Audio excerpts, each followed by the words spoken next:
love, social convention, gender roles, and religion.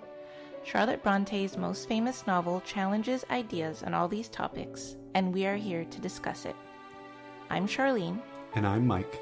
And this is Jane Eyre Files.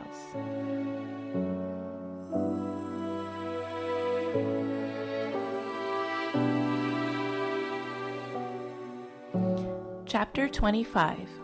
Forget Visionary Woe.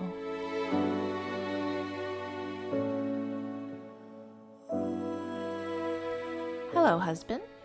Hello, little nervous subject. Well, I can see that. Yeah, I could be pretty nervous sometimes. Anxious. Anxious, that's another word. Impatient. Yeah. There were a couple of other cute little pet names this chapter. I saw Stray Lamb. Oh, Stray Lamb was one. That's a good one. And I did like one where I believe Rochester refers to Jane as my treasure. Oh, yeah, that's very sweet. But I was like, Enough with the sweet. Maybe I shouldn't tell you what I didn't choose so that we can just enjoy the one that I did. I judge your choice now. Yeah.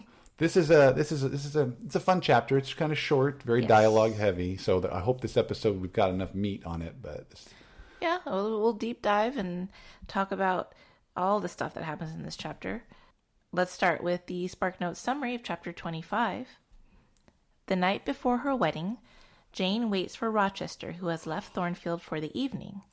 She grows restless and takes a walk in the orchard where she sees the now split chestnut tree. When Rochester arrives, Jane tells him about strange events that have occurred in his absence.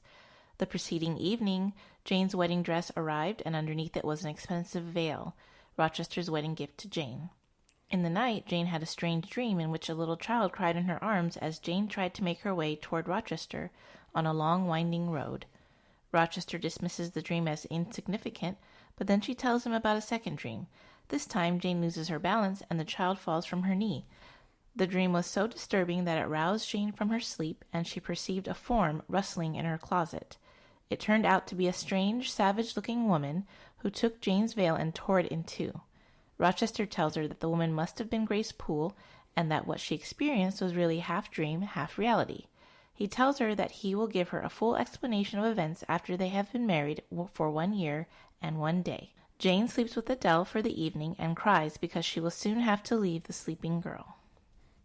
What a bizarre series of events. Yes, and thanks to SparkNotes for that very detailed description. Just detailing every dream, too. That's interesting. I feel like when I was reading it, I know there were some dreams to deal with, but I was like, oh, is that specifically what happened? Maybe I had already forgotten about some of the dreams because I was too busy thinking about all the conversation that the two of them have for the second half of the chapter, Yeah, and you know, in this chapter, we get a glimpse of Jane and Rochester as a couple, which I really love, because you see that they're at ease with each other, and they're teasing and loving, and it's really sweet.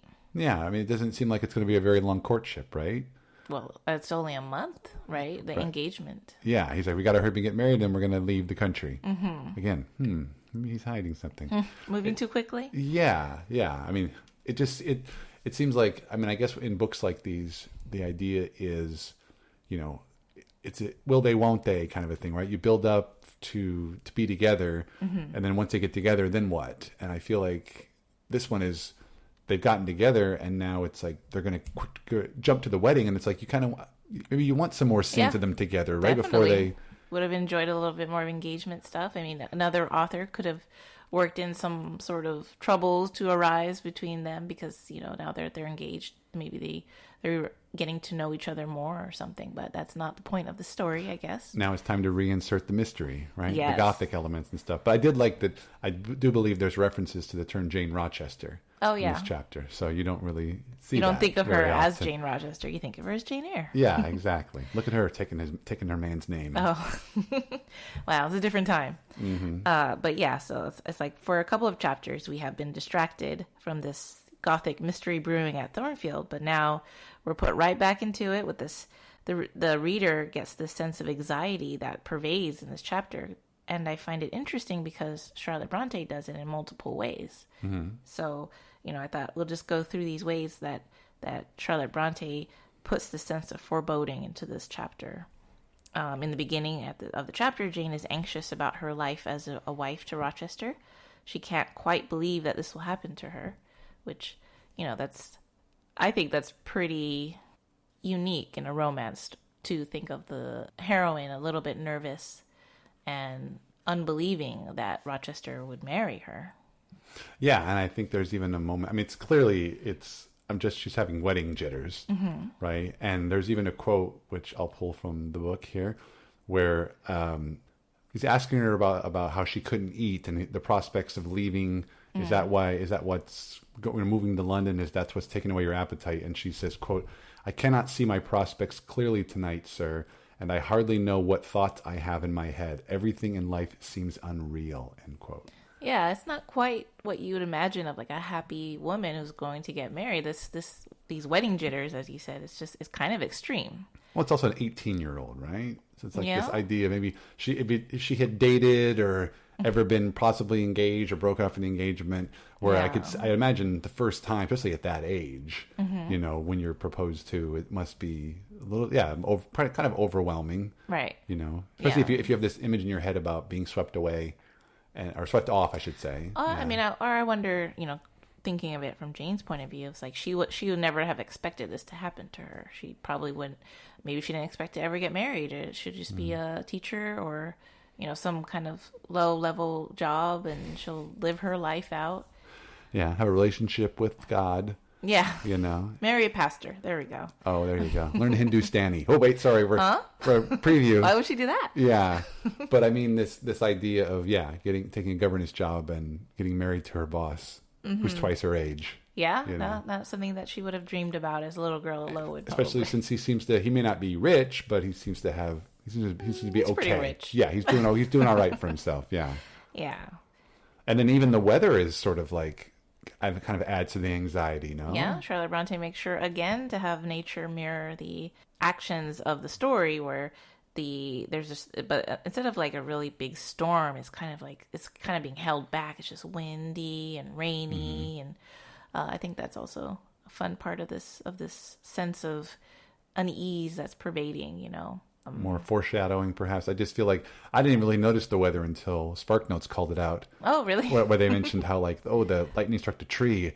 What does that mean? Yeah. And then I felt like now I was noticing it more. When I was reading this chapter, I'm like, wow, Charlotte's really taking time to describe the weather. Right. Yes. And that with Rochester being away, this makes Jane a little more nervous because he's out in this inclement weather. So she doesn't know. Maybe he's going to get hurt out there. I feel like a lot of her unease is kind of thinking that this is not going to happen. That this wedding is not going to happen. Like something's going to happen to Rochester. Basically, he's going to leave her, or he's going to get into an accident, and all her hopes and dreams are just going to be gone. Oh, okay, yeah, and maybe that's, like I said, all of the anxiety and nervous tension that she has inside of her is sort of like what's going on outside as well. Hey, here's a 50-cent word for you: a maelstrom of tempestuous weather outside. Yeah, because she does she does make it a point to bring it up. I love a good storm as much as anybody. We don't get that many of them here in Southern California. No. But I'm one of those people that actually likes them. I don't feel like the negative connotations that you usually get with them. I have friends who live in Portland, Oregon. Whenever I'd visit them, it always seemed to rain when you're up there. But I always have great times because at the same time it's always very green. It does. April showers bring May flowers, right? And these dreams weigh on your spirits now, Jane. Now I am with you. Little nervous subject. Forget visionary woe. Think only of real happiness. Do you love me, Jane? Repeat that you do. I do, sir. I do with my whole heart. Look wicked, Jane. Coin one of your wild, shy, provoking smiles. Tease me. Vex me as you have these last weeks. Tell me you hate me. Do anything but move me. I will tease you and vex you, sir, to your heart's content. When I finish my tale. I thought you told me all. I thought I'd learned the source of your melancholy in a dream. There's more. I'll not believe it. I warn you of incredulity beforehand. It's interesting that Charlotte Bronte is coming up with her own sort of dream analysis, right? Because she's foreshadowing something that's going to come. So, like, what kind of visions might Jane have that would foreshadow the heartache or the separation that might be coming? Yeah, definitely dream. I think I put it in my notes when I was reading it. I just wrote dream analysis for days because it's kind of like just like the weather, where Charlotte goes a little bit more in depth than you're expecting. Now, again, she's throughout this whole book, she does a really great job of taking her time to, so like I said, I don't want to say vivid again, but just very accurate descriptions down to every minute detail. Yeah. And so when she starts talking about the weather and you start wondering, okay, is there more to it? Is she trying to draw the parallels? Because she is taking a lot of time with the weather. And then all of a sudden in this chapter, we get just detailed descriptions of these dreams, and you find yourself, okay, wait, what? Why is she making it a point to bring these up? It's not as important to plot, but it does set up the atmosphere really well, so that as a reader, then you kind of feel what Jane's feeling because she's sharing these details. And this dream that she has is kind of a callback to chapter 21 when John Reed passed away, and Robert comes to get her. She says that she's been having some dreams of children, and that, quote, to dream of children was a sure sign of trouble either to oneself or one's kin. So then now she's had 2 dreams of children. Ooh, we already know that her previous dream of child had bad consequences for the Reed family. Now what's going to happen in the next chapters? Mm-hmm. Yeah, because she didn't make it, like I said, she made it a point that both the dreams had children in them. Yeah. After she just told you what's supposed to happen if you dream of kids. Yeah, You know, exactly. Because I mean, it's bad enough like to dream of like Mr. Rochester running or riding away from her, and she can't reach him. But she also has a child with her. Like, where did that come from? Yeah, and I'm not trying to be critical of Charlotte here, but it comes. I think it's a little thick. It comes on a little heavy-handed, right? Where you literally just said a few chapters ago, this isn't a good thing, and then you live it out. Yeah, that's true. Well, she wants to make sure it's clear to the reader something is going to happen, and something sure does happen. What is this ghostly figure that's going to just appear in the closet? I mean, that's out of all the things that have been happening in this book that are kind of weird, okay, fire, someone sets a fire, someone gets stabbed, Mr. Mason gets stabbed, attacked in the night. Now Jane is actually standard stuff. I mean, it's any explanation you can talk that away, but Jane actually sees something now. Or does she? I mean, she says that she wakes in the middle of the night to a woman tearing her veil. And the way that she describes this woman, she says that it's not like anybody that she knows who's at Thornfield, because this woman has a discolored face, a savage face with red eyes and fearful blackened inflation of the lineaments, a purplish face with heavy black eyebrows. So that's, and she likens it to a vampire. So that's a very supernatural element coming into play again, and at such an important moment in Jane's life where she's going to get married, and that now there's like, what is this? But if it's supernatural, could it also be from another realm? Could it also be a figment of her imagination? Because as you're reading it, you can't explain it, and so you start to think like, yeah, she's had visions. She was in the red room back in chapter 2 and had visions. So wait, so are you saying that you think that... I'm gaslighting you. That's what I'm saying. Are you Mr. Rochester? That's what I'm saying. Because I'm trying to explain it away if I didn't have a secret to hide. How would it work, and how would she be feeling? Like I said, is it just something where you could say, we talked about the wedding jitters a minute ago, where she's having trouble sleeping, and then maybe she's a little bit more tired, has a tendency to see something that's not there. Yeah. Okay. Well, thank you for that, Mr. Rochester. Nothing to be afraid of. Yeah. I mean, for 25 chapters, this book has set up Jane as the reliable narrator, where we know that she has a strong moral compass and she's very observant, so she can read people well, and she seems really sensitive to people, possibly also augmented by the fact that she has these prophetic dreams. But in this chapter, she has 2 prophetic dreams, or possibly prophetic dreams, that are very weird and kind of unsettling. Do you think that takes away from Jane being a reliable narrator? I feel like the reader has grown to trust Jane. But again, if she's having all these issues and she's more nervous about her wedding, and she's got 2 very somewhat bizarre dreams, maybe we are supposed to side with Rochester here and see that maybe this third dream, if you will, and I use air quotes, you can't see me, I'm doing air quotes, that someone's in the room.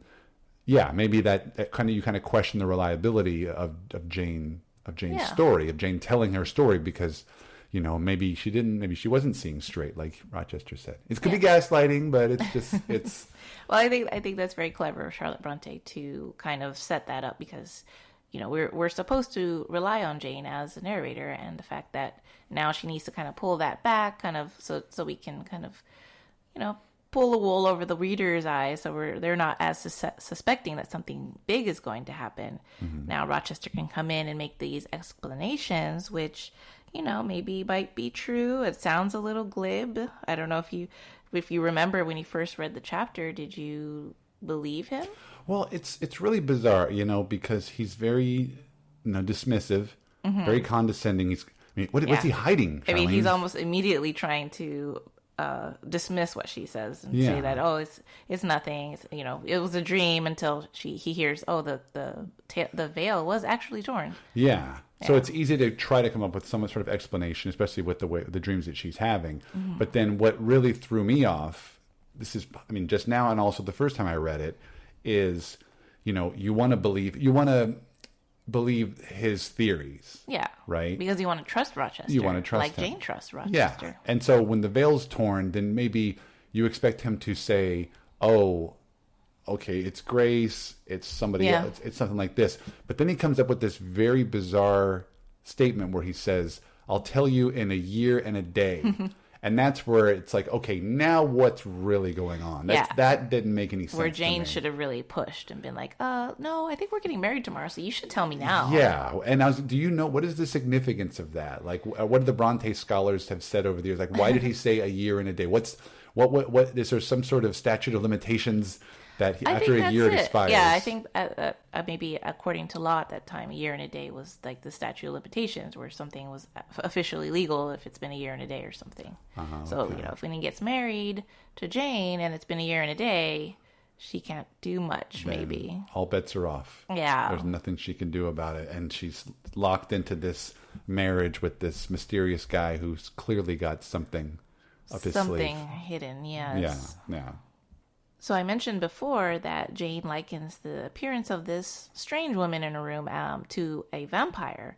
And I just wanted to point out that this is another hallmark of the Gothic stories, where the supernatural event is explained supernatural, or something odd or creepy turns out to have a scientific or rational cause. Of course, we don't quite know what that cause is right now, but we will find out that this is not a supernatural occurrence.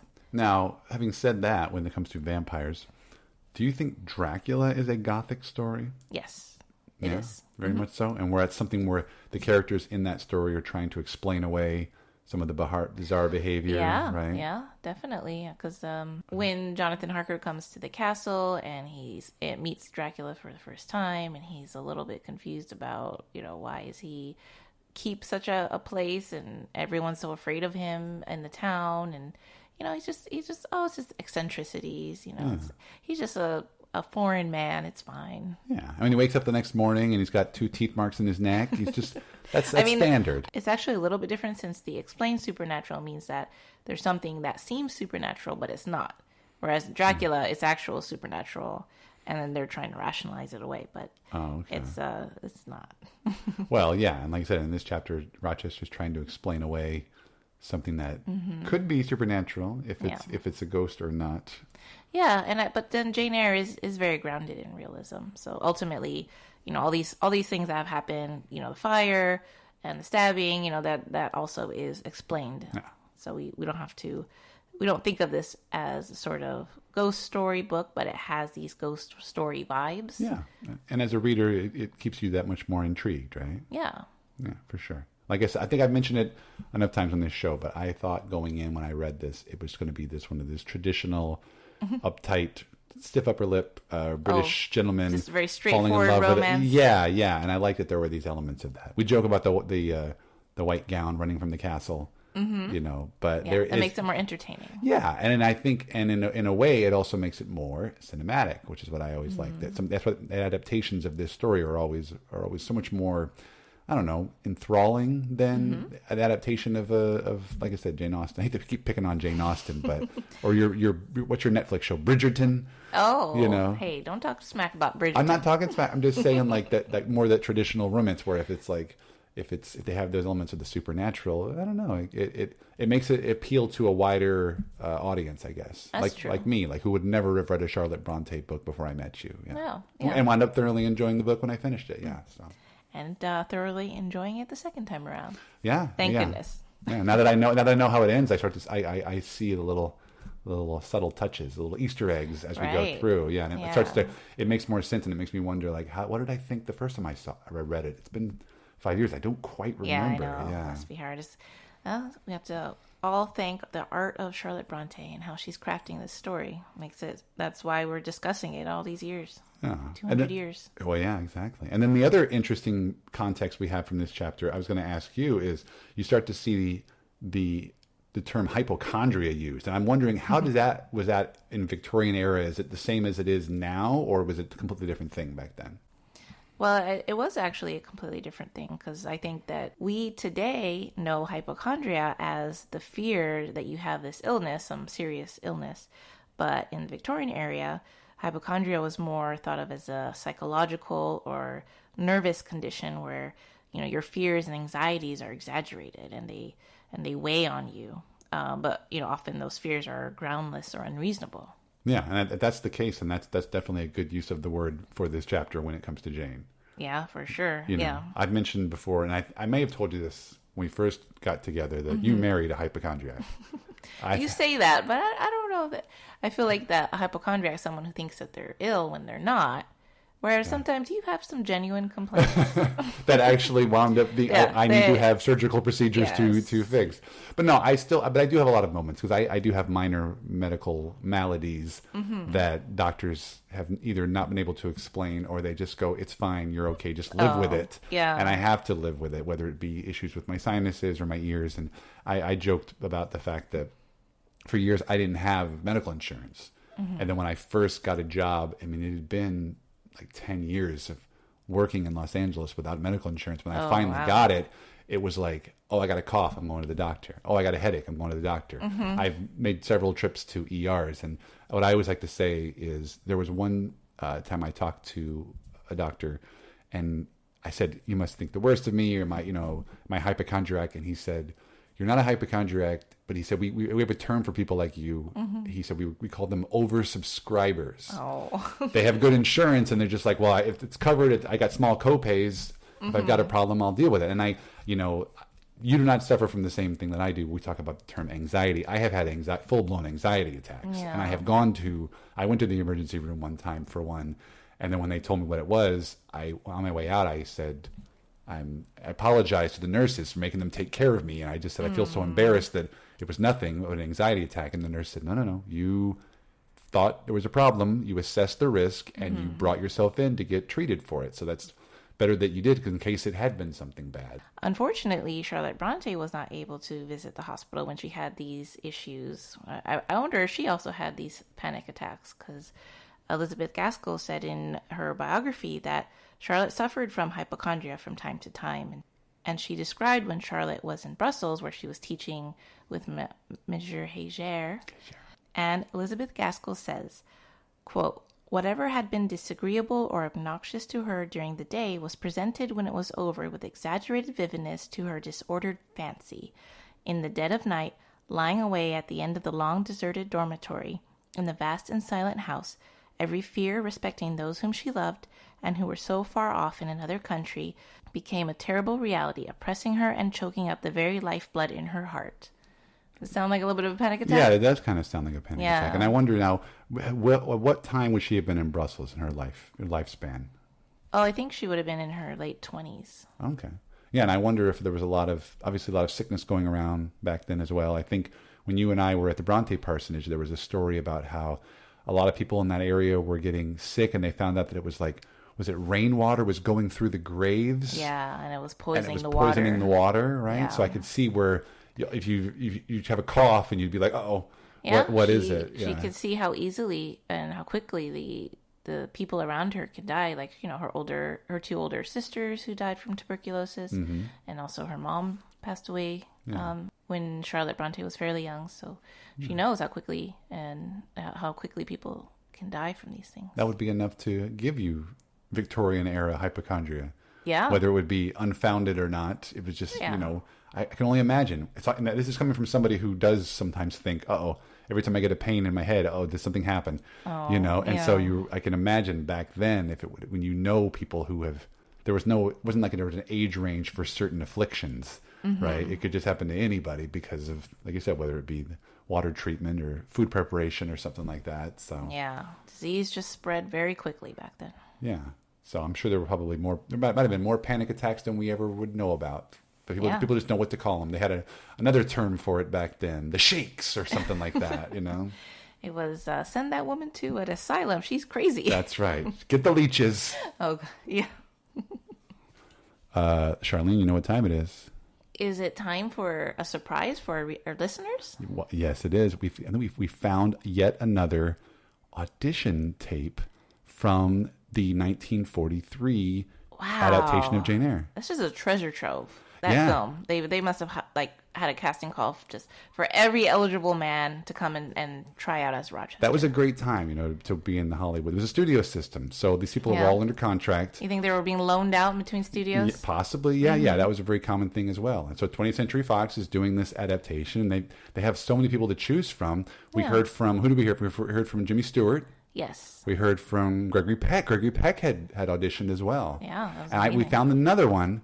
Would you believe? I mean, known more for comedies, but he's a very dashing man in his dramatic roles. Oh. Cary Grant also auditioned to be Mr. Rochester. That would have been amazing if he got that part. Yeah. I would have loved that. Yeah, and I was watching this audition tape, and actually, we're going to play a clip that comes from this chapter. Okay. And I got to be honest, I think he might have been pretty good. He would have been more reminiscent of like when I picture Timothy Dalton in the 1983 you mean he's adaptation. Too good looking?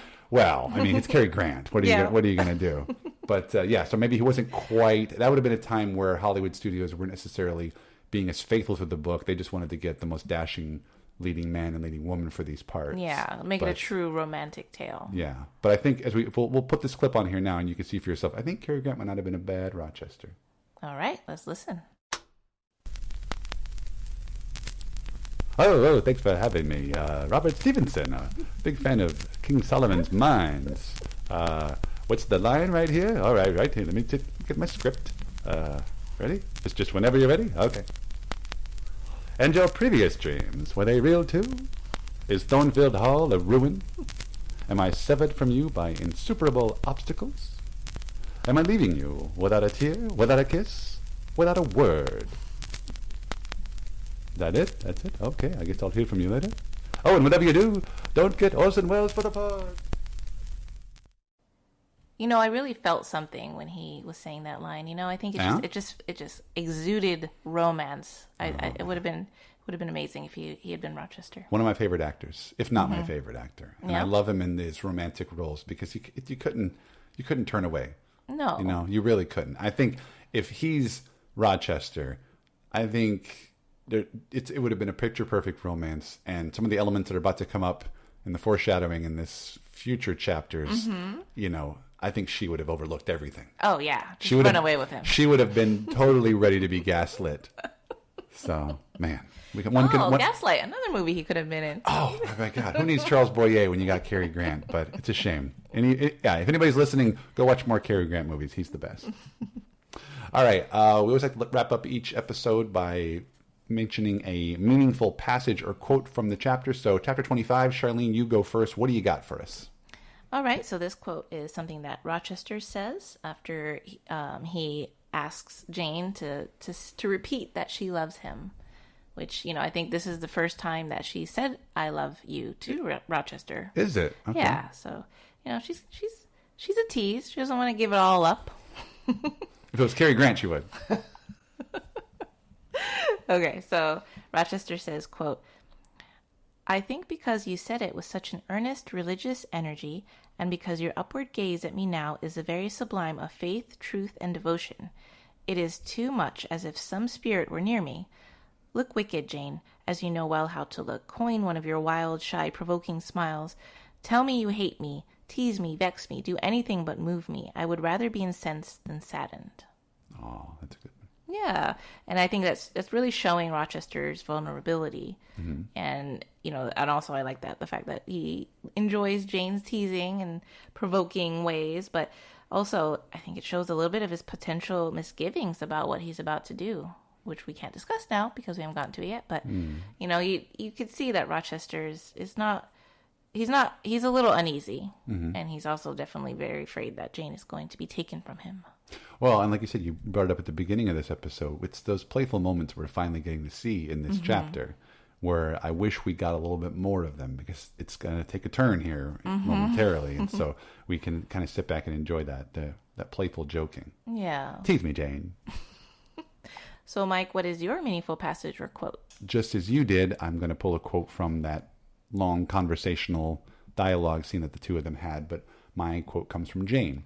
And it's when Jane is kind of addressing the time spent away from him and how she was waiting for him to return. And she said, it's the middle of a very large paragraph, so I'm just going to pull one little chunk out of it. Jane says, quote, I walked a little while on the pavement after tea, thinking of you, and I beheld you in imagination so near me, I scarcely missed your actual presence. I thought of the life that lay before me, your life, sir, an existence more expansive and stirring than my own, as much more so as the depths of the sea to which the brook runs are than the shallows of its own straight channel. I wondered why moralists called this world a dreary wilderness. For me, it blossomed like a rose.